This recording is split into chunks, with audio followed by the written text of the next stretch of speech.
Okay, let's go into symptoms. People are listening here as we come to the end of the show. Sleep, pain. What are the main sort of conditions or symptoms that medicinal cannabis would help? And let me sort of frame it with this. I've been measuring my sleep data with an Oura ring or a ring like circular here, my REM, my deep. I know my sleep cycles, although it might not be totally accurate. We know that compared to the sort of sleep clinics, it is precise. In other words, it makes the same error. So it's a trend we're looking at.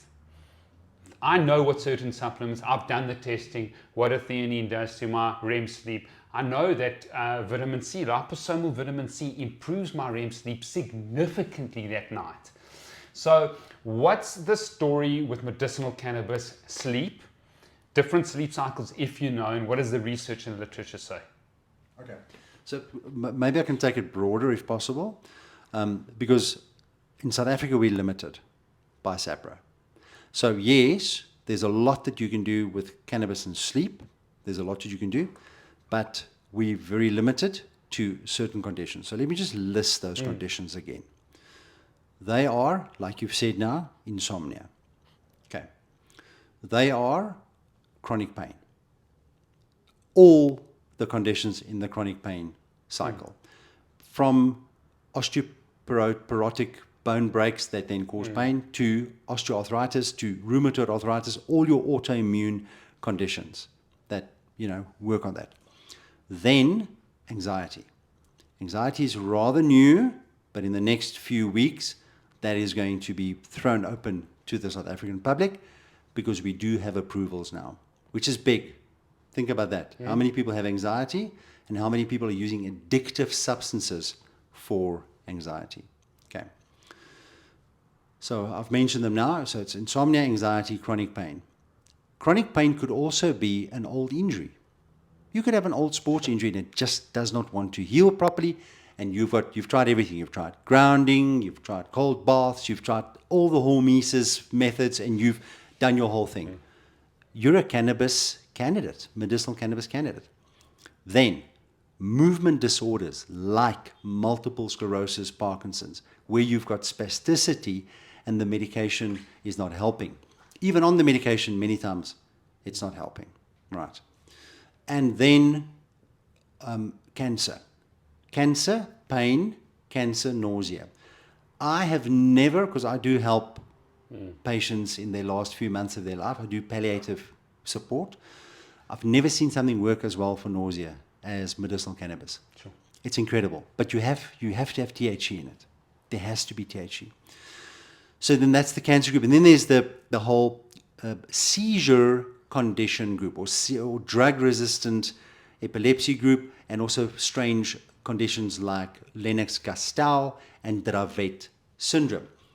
I've treated a Lennox-Gastaut in South Africa. This young person, 24 years old, had 200 convulsions a day. Wow. And within 2 weeks, it was down to 15, using only a broad spectrum CBD. What that means, broad spectrum, it's got no THC. So it's 499 medicinal components. And so it's a powerful, powerful treatment. So then to go back to the top, I still can't give you a full, perfect answer on sleep cycles. I'm presenting a course on that, and I'm busy trying to find from the literature exactly how does it affect slow wave sleep, REM sleep, initiation, how does it affect maintenance. But what I do know from the research that it works, from published research, but in my patients, if someone struggles with initiation, I can give them something that works quickly and then they're fine. But I've got many patients who struggle to initiate and who struggle to maintain. And there's a very elegant way to handle that, where we give them an oil 1 hour before bedtime and they take a low temperature vaporizer and take a single inhalation. They initiate and they maintain. And here's the kicker. Because you're activating the endocannabinoid system. You remember now, we have receptors in our body for cannabis. We produce cannabis. When you drank your mother's breast milk, you got your first dose of cannabis called anandamide. I mean, I usually joke when I've got audiences in front of me. I tell people, yeah, so when did you get your first cannabis? And everyone's like, no, never. I said, when you were 2 minutes old. Right. So that's why babies have this blissful expression on their faces after breastfeeding. Really, that is what happens. Endocannabinoid system. Endocannabinoids are produced. And because you are now taking an exogenous or from the outside cannabinoid, you feel good the next morning. I have trouble initiating sleep. I've just got a busy brain. And sometimes I need a low temperature vaporizer inhalation. 1, max 2. I'm not high. I honestly don't feel the stuff in my body because it's low temperature, it's low dose, it's microdosing.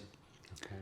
But the first few times, I felt what it feels like to activate the endocannabinoid system, which is ubiquitous right throughout the whole human body. So there's a feeling of wellness that comes with it.